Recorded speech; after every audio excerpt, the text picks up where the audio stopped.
people each or less, and they'll each select a representative to go to Congress. The militia will accompany those people to Congress to make sure they get seated. Okay? The House will then have the right number of representatives, because all the states would do it. But I'm just using Utah. They have the right number of representatives. Someone says 11,000, they couldn't get any work done. That's not a bad deal, guy. Right. Look at all the bad stuff that Congress does now. But in fact, they would do it this way. They'd go to a football stadium and all sit there. Plenty of room. Yeah. Plenty of room for everybody, isn't there, in a football That's stadium? true. That's true. We'll build one. We'll go down to Louisiana in what's that thing called down there? Louisiana. New Orleans. Yeah. We'll go to New Orleans football field, which has a cover, and we'll have Congress there. That's not too tough, is it? No, it isn't. Or we can use the computer just like we're doing today. And it can be done so that everybody can see everybody and everybody can talk in turn and everybody can ask questions and they can debate and do everything they do today in their own office in their state district. That sounds too easy. Tell me we can't handle it. Of course we can handle it. I just said 2 ways it could be handled. Right. Okay? The state would be represented by the senators. The senators would be appointed by the state. That's another thing that would happen. Senators would now be responsible to the state.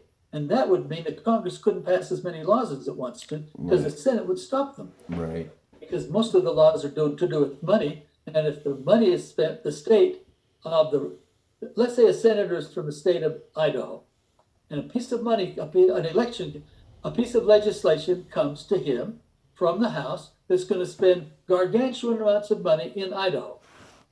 He's going to look at that. He's going to say, they'll fire me if I do that. They're going to fire me, so I'll veto that, and they won't approve it. So it'll stop right there, and it won't become a problem for any state.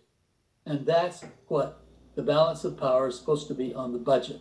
Wow. The House and the Senate representing the states who paid taxes, representing the people who are the power. That's what the balance of power about the budget is. Don't say ever 3 separate but equal branches of government. They are not. Oh, okay. The House of Representatives is way more important than the Senate. Right. The Congress is way more important than the executive.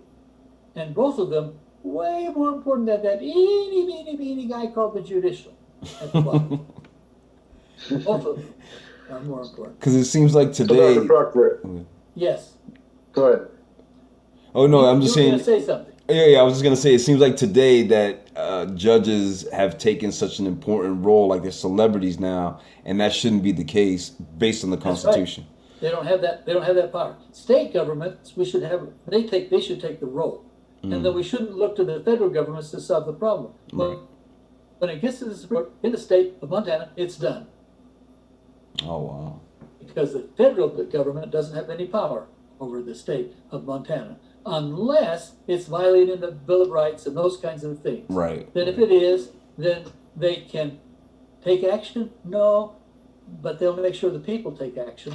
So you've got a balancing act here. If you give the federal government the authority to take action in one place, they'll take action in every place. So you got to limit them. At the same time, you don't want to have a state run wild. If the state runs wild, the people are supposed to get together and abolish or alter it. Right. That's the plan. Right. That's what the Declaration of Independence says. It's not the federal government's job. It's the people's job.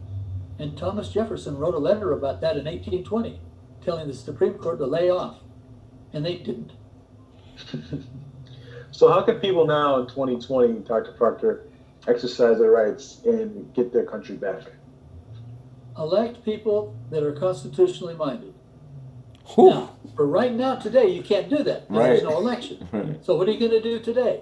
Today, you've got to, shall we say, petition? No. You got to hammer on all of your representatives in Congress. Hammer on them to stop sitting on their butts, get out, and do something to save this country. It's on the edge. It is on the edge. People in Pennsylvania have got to hammer on those people in the State House that are violating the people's rights. And they are, because Trump was ahead at 2:30 in the morning on the 4th of November. Trump was ahead by several 100,000 votes. I think the number was 700,000 8,000 votes Yeah. ahead of John Biden, whatever Yeah. his name is, Yeah. ahead of him. So the people in Pennsylvania are for Trump. Get busy, guys, and get your government straightened out. Right. Right. Now, You do that by banging on their door. yeah. I mean, I think what the people in New York did, I think it was a couple of weeks ago, where they did a protest and they marched to the governor's house, like right in front of his. Oh man, I'm gonna get right back up. Just take a quick time out.